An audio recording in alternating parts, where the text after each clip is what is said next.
pessoal, hoje vamos resolver mais um exercício de eletromagnetismo. Neste exercício iremos aplicar o conceito de potencial elétrico para calcular a capacitância em um cabo coaxial. Aqui a gente tem a vista frontal do nosso cabo coaxial, formado por um cilindro interno de raio A e um cilindro externo de raio B.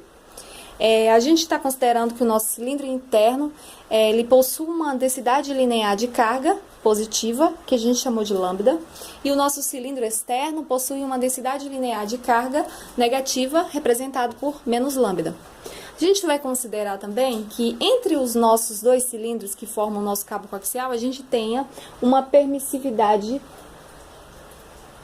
elétrica igual a ER vezes ε0, ou seja, a gente tem um dielétrico cuja permissividade elétrica é ER vezes ε0.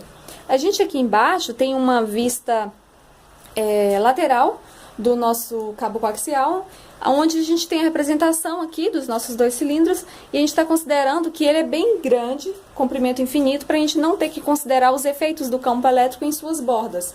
Portanto, a gente vai definir o comprimento do nosso cabo coaxial como L. Ok. Agora, para calcular a nossa capacitância, a gente vai usar o conceito de potencial elétrico. E a gente sabe que o nosso potencial elétrico, que a gente representa por V, é proporcional à energia potencial por carga, unidade de carga. A gente utiliza a unidade de potencial elétrico do sistema SI, que a gente sabe aqui que é volts, vai definir. E também a gente sabe que 1 volt é igual, por exemplo, a 1 joule por coulomb. Joule é a unidade de energia e coulomb é a unidade de carga. Pronto, já que a gente já tem essas definiçõezinhas aqui básicas de potencial, dimensionamento, a gente agora já pode resolver o nosso problema. Como a gente está considerando aqui que a gente tem um dielétrico, então a gente vai precisar calcular o campo elétrico para a gente saber o potencial elétrico.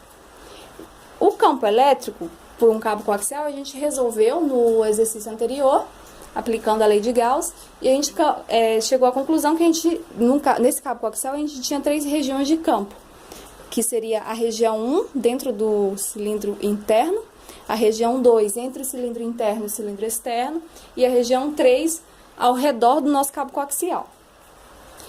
O que nos importa aqui é essa região, porque a gente quer definir o potencial elétrico entre A e B. Ou seja, eu tenho um potencial elétrico no ponto A, tenho um potencial elétrico no ponto B, e eu desejo saber justamente o potencial elétrico entre A e B, que seria o meu VAB. Para isso, eu preciso saber qual que é o campo elétrico, que eu vou escrever aqui, o campo elétrico entre A e B. Vou colocar um A e um B. A gente tem que essa equação é definida por lambda sobre 2π ε0 vezes R. Contudo, quando a gente resolveu esse exercício do cabo coaxial, a gente considerou que o meio entre os dois condutores aqui era o vácuo. Então, a gente considerou somente a constante de permissividade elétrica do vácuo. Só que agora a gente vai incluir a permissividade elétrica do nosso dielétrico, que seria εr vezes ε0 sobre R. Pronto, então se a gente tem aqui o nosso campo elétrico, agora a gente consegue calcular o nosso potencial elétrico. Então, o nosso potencial elétrico é definido matematicamente por a integral de A do campo elétrico vezes dl. A gente sabe que nesse cabo coaxial a gente tem uma simetria cilíndrica, que nosso campo elétrico varia em função do raio, no caso aqui o raio está entre A e B, então a gente sabe que nosso potencial elétrico vai variar em função do raio. Então aquele dl foi substituído por dr, porque o nosso potencial varia em função do raio, assim como o campo elétrico. Então, se a gente substituir aqui o campo elétrico nessa equação aqui, a gente vai obter que o nosso a nossa diferença de potencial VAB é igual a integral de A até B do campo elétrico, seria lambda sobre 2π εr vezes ε0 vezes dr sobre r. Esse termo aqui é constante, a gente pode retirar ele da nossa integral e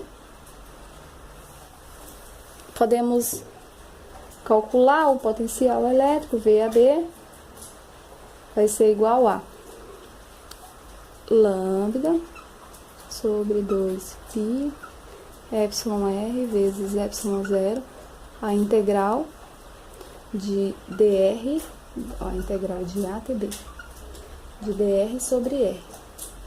Essa integral aqui a gente sabe que ela é igual a ln, né? A gente vai resolver aqui a integral. Resolvendo a integral, temos que, deixa eu apagar tudo, VAB é igual a lambda sobre 2π εr ε0 vezes ln de B sobre A. Ok, essa é a nossa equação do potencial elétrico.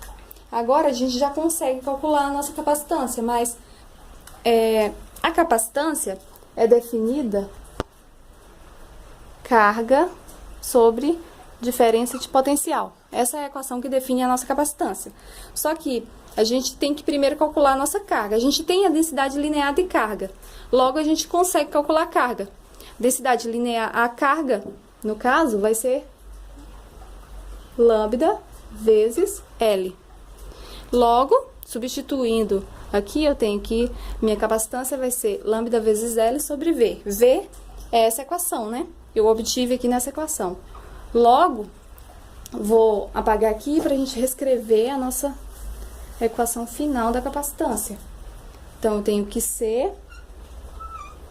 que é a minha capacitância, vai ser o quê? Carga, que é lambda vezes L, né? Dividido por diferença de potencial, VAB, que vai ser lambda sobre 2π εr vezes ε0 vezes ln de B sobre A. Esse sinal aqui. Rearranjando os termos, esse termo aqui vai anular com esse, né?